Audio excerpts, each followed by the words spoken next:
Time News Studios.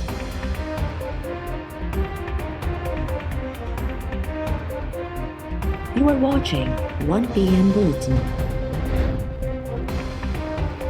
हैरान आहियां त मीडिया ज़रिए सॼी दुनिया खे अदालती फ़ैसिले जो पतो पइजी वियो, पर मूंखे फ़ैसिले जी कॉपी अञा ताईं नाहे मिली।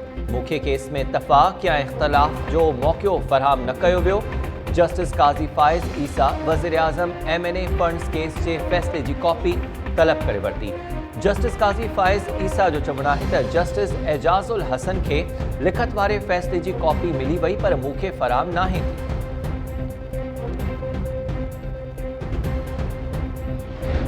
ISPR मेरे लिए मोहतरम है, फौज के इदारे के एक स्पोक्स पर्सन है और अच्छे इंसान है। वो सियासत से मैं उनको दूर रखते हैं, लेकिन जब वो इस तरह की बात करेंगे तो अवाम में मजाक उड़ेगा। पिछले कई साल से एक के बाद एक चीज अवाम के सामने आई है, तो आप बात वो करें जो दुनिया माने। तो ये आपकी क्रेडिबिलिटी के लिए और इदारे की क्रेडिबिलिटी के लिए अच्छा नहीं है। इससे बेहतर है कि आप खामोशी इख्तियार करें, लेकिन ये गलत बयानी ना करें। जब बात होती है तो वो ऊपर के लेवल पे होती है, हर किसी को इत्मीनान में वहाँ नहीं लिया जाता। जिनको बैकडोर राब्तों की ज़रूरत है ना, वो उनको है जो इस वक्त मुश्किल में है।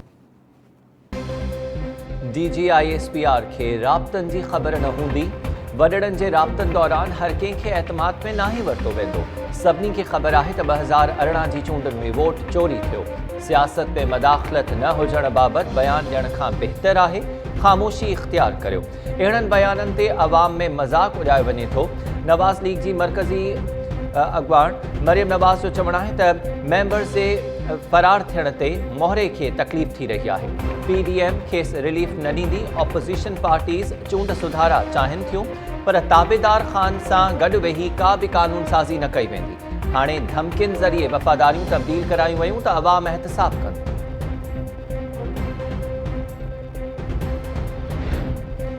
इलेक्शन कमीशन उम्मीदवारनि जी ॾुखियाईनि बाबति मीडिया ते ख़बरूं अचण बाद सेनेट चूंडुनि जो शेड्यूल तब्दील करे छॾियो। सेनेट चूंडुनि जे उम्मीदवारनि लाइ नामज़दगी काग़ज़ जमा कराइण जी तारीख़ में 2 ॾींहं बाद इलेक्शन कमीशन जो चवणु आहे त उम्मीदवार 15 फ़रवरी ताईं नामज़दगी काग़ज़ जमा कराए सघंदा। नामज़दगी फॉर्म्स जी छंडछाण 17 ऐं 18 फ़रवरी ते कई वेंदी। उम्मीदवार रिटर्निंग ऑफिसर जे फ़ैसिले ख़िलाफ़ अपील्स ते 20 फ़रवरी ताईं जवाब दाख़िल कराए सघंदा। ट्रिब्यूनल्स लाइ अपीलूं उकलाइण जी आख़िरी तारीख़ 23 फ़रवरी मुक़ररु। सेनेट उम्मीदवारनि जी फ़हरिस्त 24 फ़रवरी ते जारी कई वेंदी। नामज़दगी काग़ज़ वापसि वठण जी तारीख़ 25 फ़रवरी मुक़ररु। इलेक्शन कमीशन सेनेट चूंडुनि लाइ पोलिंग जी तारीख़ तब्दील न कई। पोलिंग जी तारीख़ 3 मार्च बरक़रार।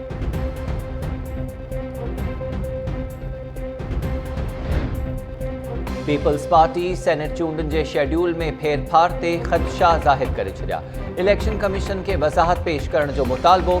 PP अॻवान नैयर बुखारी जो चवणु आहे त इलेक्शन कमीशन पीपल्स पार्टी जे ख़त ते शेड्यूल तब्दील करण खां इनकार कयो, पर हुक्मरान जमायत जी फ़रमाइश ते नामज़दगी काग़ज़ जमा कराइण जी तारीख़ में वाध कई।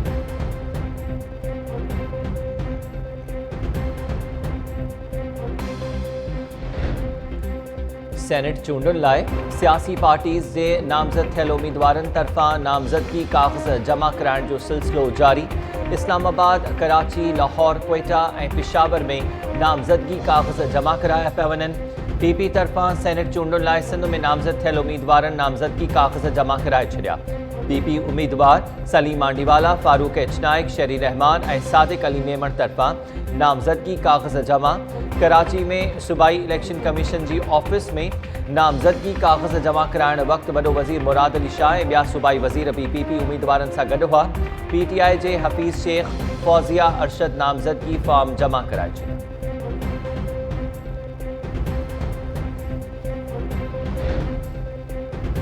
$2018 जे सेनेट चूंडुनि में वोटनि जी ख़रीदारी ऐं विकिरे बाबति जाच लाइ जोड़ियल विज़ारती कमेटी जो पहिरियों इजलास। कमेटी जी सिफ़ारिशुनि ते इलेक्शन कमीशन सां राब्तो करण समेत फ़ौजदारी केस दाख़िल थी सघंदा। कमेटी 1 महीने अंदरि जाच रिपोर्ट वज़ीर आज़म खे पेश कई।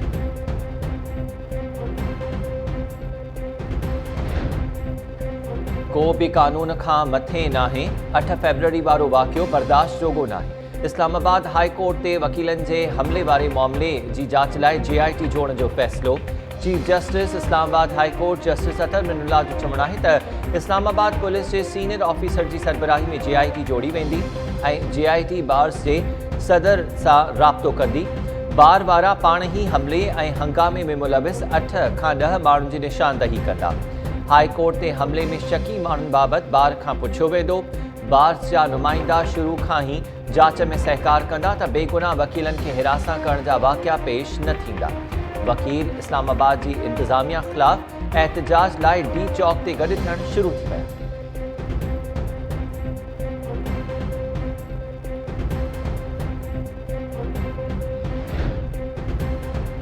नवाबशाह में नई इंटरमीडिएट बोर्ड की खाली सीटुन ते भर्तियुनि लाइ उम्मीदवारनि की एंट्री टेस्ट। बख्तावर कॉलेज में टेस्ट दौरान 10 जाली उम्मीदवार सोघा। IBA सखर की इंतजामिया जो चवण है त उम्मीदवार ॿियनि जे मार्कशीट ते पंहिंजा फोटो लगाए टेस्ट ॾेई रहा हुआ।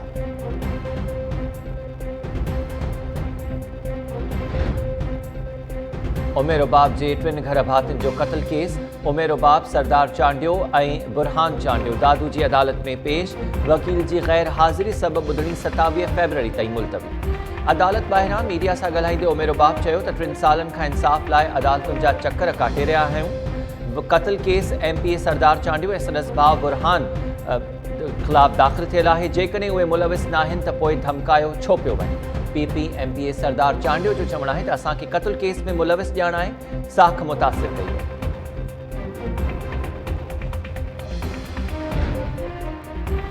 सिंध के मुख्तलिफ इलाक़नि में खौफनाक रोड हादसा। पीउ पुट समेत 4 ॼणा अजल जो शिकार। बदीन भरसां थरकोल बाईपास ते कोच की टक्कर में मोटरसाइकिल सवार वली मोहम्मद और संदसि पुट इरफान पठान फौत। शेख भिरकियो वेझो उठ गाड़ी और रिक्शा में टक्कर थियण सबब नौजवान फौत थी वियो। टंडो मोहम्मद खान भरसां तेज़ रफ्तार कार हादसे जो शिकार। 15 वरनि जो ज़ीशान जद अजल जो शिकार।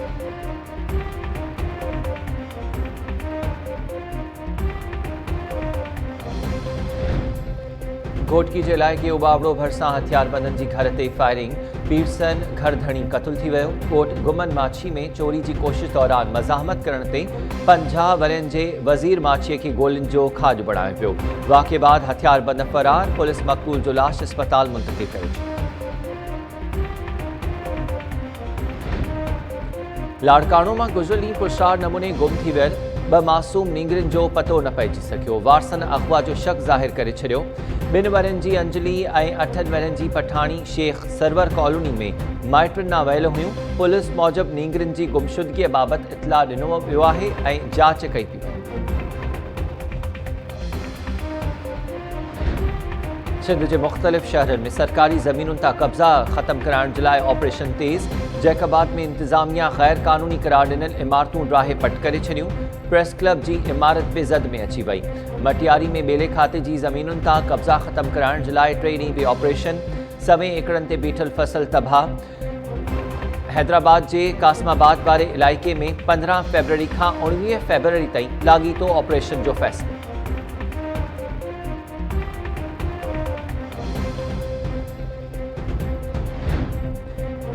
मलीर में 11वीं क्लास की शागिर्दियाणी के अगवा करे इज्तमाही ज़्यादती जो निशानो बणाइण के इल्ज़ाम हेठि हिकु वधीक जवाबदार गिरफ्तार। स्टील टाउन पुलिस मौजूद फरियादी सुलेमान राजपर की निशानदही ते जवाबदार आदिल के गिरफ्तार किया वियो।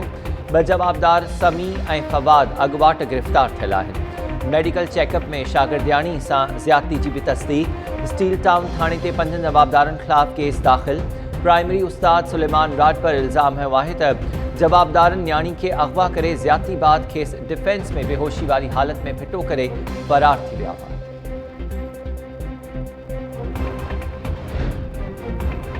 घोटकी में पसंद जी शादी कंदड़ सितारा महर और संदसि मुड़स अब्दुल शकूर महर दरबदरी वाली ज़िंदगी गुजारण ते मजबूर।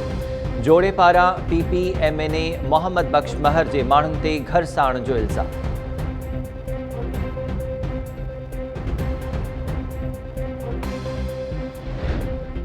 घोटकी जिला के रहरकी में टेक्निकल ट्रेनिंग कॉलेज इंतजामिया और मुजाहिरीन में गालियों कामयाब। कॉलेज इंतजामिया बरतरफ कयल फाइनेंस मैनेजर के बहाल करे छड़ियो। मुलाजमन और शागिर्दन पारा एहतजाज खत्म करण जो ऐलान।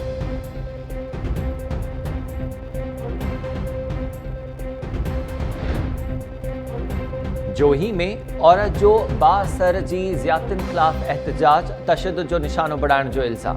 ॻोठ मोहब्बत लुंड वासण फातिमा लुंड ॿारनि सां गॾिजी तहफ़ुज़ लाइ थाणे ते पहुची वई। हमीद ऐं ख़ान मोहम्मद लुंड मथां घर ते कब्ज़े लाइ तशद्दुद जा इल्ज़ाम।